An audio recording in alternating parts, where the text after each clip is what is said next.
This video is entitled Stem and Leaf Display, with also including a dot plot display. Alright, stem and leaf display. So just two different ways, a couple different ways to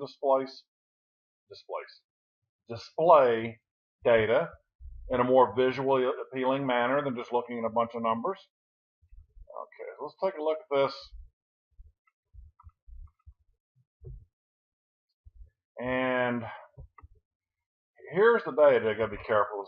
Kind of wish I hadn't done this, but there is a number on the next row. It'd be easy not to. So there are the numbers right here. Now, what a stem and leaf, and they've even put a frequency distribution down here. That's not necessary. We don't need that. Like I said, you could make that, but we don't need that to construct the stem and leaf display. Now, what we do when we construct a stem and leaf display is that, in this case, it depends on the, now of course it can be different with different values, but this one, because our numbers essentially have ones digits and tens digits, you make the larger digit here, the tens digits, the stem. So you want to look at how the numbers range here. These numbers go anywhere from the tens to the 40s, so to speak. So we have to put stems for 1, 2, 3, 4 to represent 10, 20, 30, 40. We have to represent each one of those. I'll talk about that in more detail, even if they're blank. But anyway, we'll get to that in a minute. But 1, 2, 3, 4 represent the tens. Now the leaves are the ones digits. So what we do is we then, for a stem, we have the unit 1 that goes with everything, and every leaf pairs with a stem. So the way you do this looks kind of weird. You look at this 1 with this 2 and 3. What exactly does that mean? You know, does it mean the number 23? Does it mean this, that, and the other? No, so we have, for the tens digits, we have a 12 and a 13. So you put a 2 in there. The 2 pairs with 1 to make 12. You put a 3 there. 3 pairs with 1 to make 13. So each leaf goes with that stem. In fact, you could count, if you wanted to know how many values you were without even seeing the original numbers, to know how many values there were, you just count the leaves. Because each leaf would tell you 2, 4, 8, 11. That means there were 11 numbers. I mean, because they automatically pair up with a stem. But to actually get the numbers, though, you'd have to bring the stem in there. You know, 1 with 2 makes 12. 1 with 3 makes 13. So second row, we have 2 goes with this leaf of 1 to make 21. 2 goes with 7 to make 27. 3 with 3 to make 33. 3 with 4 to make 34. 3 with 5 to make 35, and 3 with 7 to make 37. And the next one, you have 240, so you know you can have repeats there. So I'm glad this one did have repeats. You have to include zeros for both of those, meaning there are 2 number 40s. See, 4 with the first 0, 4 with the second 0 makes both 40s, and there's that little 41 that's hiding over there on the end. Now the key is not something you have to necessarily worry about when you're doing problems. But what this key is telling you is it's making a distinction for you. The key is only necessary if we didn't see the original numbers. If you see the original numbers, you'll know what they are. But suppose these had been decimal numbers, and we would have done it the same way. Let's say if the numbers were like 1.2, 1.3, 2.1, we would have said 1 with 2 makes 1.2. 1 with 3 makes 1.3. Well, how do we know just by looking, without looking at the data, and only looking at the stem and leaf, how do we know if 1 with 2 makes 12, or does 1 with 2 make 1.2? How would we know? And that's where that key comes in. The key is showing you, and it doesn't have to be these specific numbers per se, it could be anywhere on there, but the fact that this key is showing 1 with 2 makes 12, that clearly indicates we are not dealing with decimal values here. So 1 with 2 makes 12, so there you go. Now you know they're not decimals. So the key is not something that's you have to really worry about that much, but it's kind of necessary if we didn't know what the original data was. And same thing here. See, I'm showing you a key, but obviously we have the data, but I'm showing you the key anyway. But that would just show you that they aren't decimals. So here, a big old block of numbers there. So what do we have? Looks like we have 7 rows of 4, 28 numbers there. Do I have these numbers sorted? No, I do not. But the fact is they range anywhere from the 20s to the 80s. And since they're going from the 20s to the 80s, you have to have a stem for each consecutive number between 2 and 8. 2, 3, 4, 5, 6, 7, 8. So there we go, a little note right there. It's important because that's, you can't. Anyway, what you can see, right, what I'm getting at here is I did this on purpose. I intentionally put no numbers that were in the 50s in my list. So you just leave it blank. But you have to have a stem there. Don't put a 0 there. That means the number 50. So to get the proper shape of the distribution, we want blank fields to be there. We don't want to compress them in or anything like that. We want them all to display. So that's the whole purpose of that, is blank ones are fine. It's okay. Don't just get rid of it because it's blank. You want to show them all. All right, so let's do this one real quick. There's a 2 with a 1, 2, so there's 21 and a 22, and there's the 1 and 2 right there. There's a 30 and a 32, so 0 and 2. 43, 44, 45, 3, 4, 5. No 50s. There's a whole bunch of 60s. They're generally written in numerical order on the leaves. You would still get the same kind of shape of the distribution even if they weren't, but that's sort of the accepted form to write them in order. All right, I'm not going to count through all these. So these are the ones that represent. So that means that you see there's 8 leaves here. So that means there would have been 8 numbers in the 60s. I'll count them real quick. 1, 2, 3, 4. Use a different color here, shouldn't I? 1, 2, 3, 4, 5, 6, 7, 8. There are the 8 60s. And there are 6 numbers in the 70s. You see, remember the repeats. Anything that repeats, you have to list it twice, or however many times it repeats. It's not one number covers all.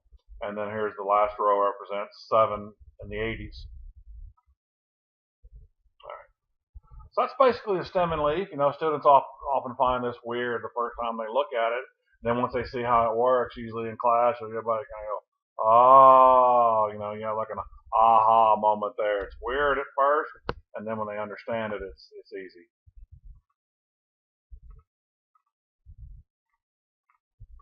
Now here are questions I like. These are good. Questions can be in the first test, and then possibly I've seen a question like this in the final before, where they give you, it's not only is it important to know how to create these things, it's important to know how to read them and interpret information from those displays. So both parts of it are important. So now you're given a stem and leaf display, and here the key is telling you that, the 10 with the 2 is not making 10.2. In other words, it's 102. So the first thing we're asking is the min and the max. So the smallest one will be 10 goes with 2 to make 102. 13 goes with 6 to make 136. That's the smallest and the largest. What proportion? Now, as a proportion, or this could have been proportion, percentage. Keep in mind that, fraction can be converted to decimal, can be converted to percentage, but your answers are multiple choice, so it doesn't matter. Now, if you're doing a My Math Lab problem, pay attention to however they tell you to answer it. So how many are less than 120? Well, you see that these two stems are 10 and 11, so anything in those rows with 10 and 11 are automatically going to be less than 120. So to know how many numbers there are, remember, all we have to do is count the leaves. We don't have to actually rebuild this entire list. You could, but you do not need to. 102, 103, 106, 108, and list them all out. It's kind of a waste of time. But you see there's 5 numbers here, 2 there, so there's 7 numbers in that list that are less than 120. And then the total 18 comes from adding all the leaves. So here's 7 plus 8 more makes 15, plus 3 makes 18, so 7 out of 18. And here I'm asking you what would be the min and max if the key was changed to 10.2. Okay, that's easy enough. That means the min would just be 10.2 and the max would be 13.6.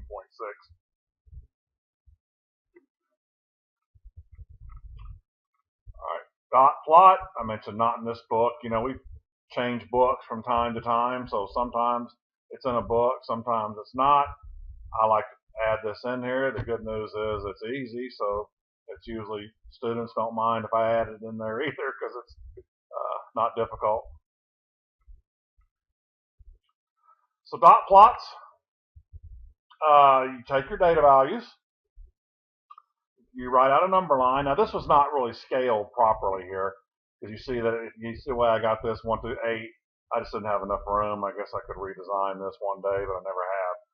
30 would actually be way farther out there if it was scaled properly. So what you do is you take first number 2, put a dot right there.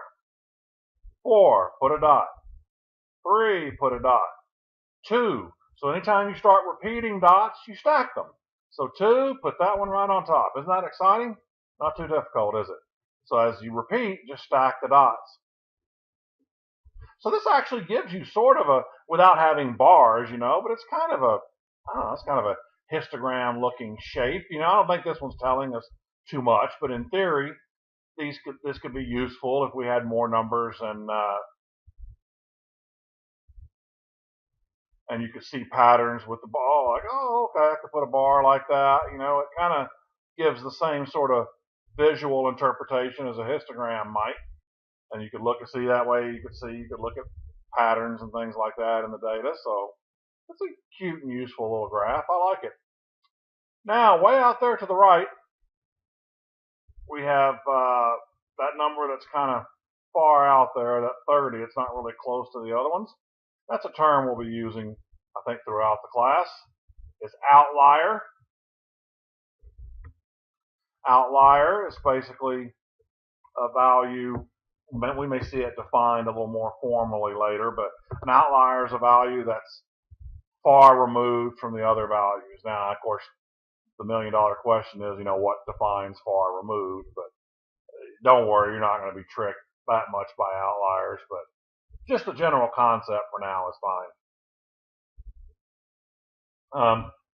So 30 is kind of way out there away from the other ones. And it's not always on the high side either. Suppose we had a dot plot and that were had grade distributions for an exam. And let's say theoretically every grade was 80 and above. So you had a bunch of dots all over the place, 80 up to whatever. But then suppose we had a grade somebody made like a 20 on the test. So outliers can be on either end. I didn't want this example to imply that outliers are only on the larger end. That's not true. So it can be far removed above or below the data. All right. So once again, answering a question based on data. What proportion of the values are less than 4? All right, I believe less than 4 would be 3, 2, and 1. I mean, you could obviously take them from the original data and count it that way, but heck, we've already got, you know, these values, so why not use them? So 2, 4, and 1, there's 7 values that are less than 4. And then if we add up all the dots, now here's something you got to be careful of on this particular one is, and a lot of people made this mistake, is don't forget that outlier dot. So you might want to double check it by adding up the original numbers. That would help too. Or counting the original numbers, not adding, I'm sorry, counting the original numbers. Well, there's 16 original numbers, and there's 16 dots as long as you remember to include the outlier. So we have 7 out of 16 then are, and I just wrote it as a percentage also just to show you, are less than 4. More than 5, so you have 6, 7, 8, and then the outlier. 1, 3, 1, 5 dots, 6 dots. 6 out of 16 are more than 5. So the tricky yet pesky little outlier there. And then the percentage will be 37.5. So there's a dot plot. Real straightforward, real easy, I think. So, all right, that was the last example I had for this one. So that concludes the video on stem and leaf and dot plots.